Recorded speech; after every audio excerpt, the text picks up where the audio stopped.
വെള്ളാറപ്പാടത്തമ്മ, തുമ്പോളി മാതാവ്, വിഴിഞ്ഞത്തമ്മ, അതുപോലെ തന്നെ വേളങ്കണ്ണി മാതാവ്, ഈ ഇന്ത്യയുടെ എല്ലാ അതിരുകളിലും ഈ വിശ്വാസ സമൂഹം മാതാവിൻ്റെ തിരുസ്വരൂപം സൃഷ്ടിച്ചിരിക്കുകയാണ്.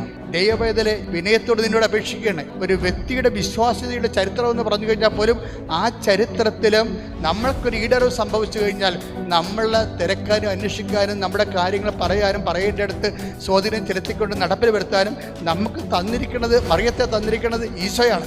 ഈശോ മറിയത്തെ തരുമ്പോൾ അവൻ നഗ്നനായിരുന്നു. ഈശോ നമ്മൾ മറിയം തരുമ്പോൾ അവൻ രക്തപങ്കിലായിരുന്നു. അവനൊരു കുറച്ചിയായിട്ട് വിറകെ തൂങ്ങുന്ന സമയത്ത് ഇല്ലാത്ത ശ്വാസം ഉണ്ടാക്കിയാണ് പറഞ്ഞത്, this is to be called your mother. ഇതാണ് നിൻ്റെ അമ്മയെന്ന് പറഞ്ഞാൽ യേശുക്രിസ്തുവിൻ്റെ വിശുദ്ധമായ രക്തത്തെ മുക്കിയിട്ട് നമുക്ക് അമ്മയെ ഏൽപ്പിച്ചു തന്നിട്ടുണ്ടെങ്കിൽ അത് അന്ന് മുതൽ യോഹന്നാൻ പറയും, അന്ന് മുതൽ ആ ശിഷ്യൻ അവളെ സ്വന്തം ഭവനത്തിൽ സ്വീകരിച്ചിട്ടുണ്ടെങ്കിൽ ആ സ്വന്തം ഭവനം എന്താണെന്നുള്ളത് മനസ്സിലാക്കണം. ഇന്ന് വരെ മറിയത്തെ ദൈവമാതാവ്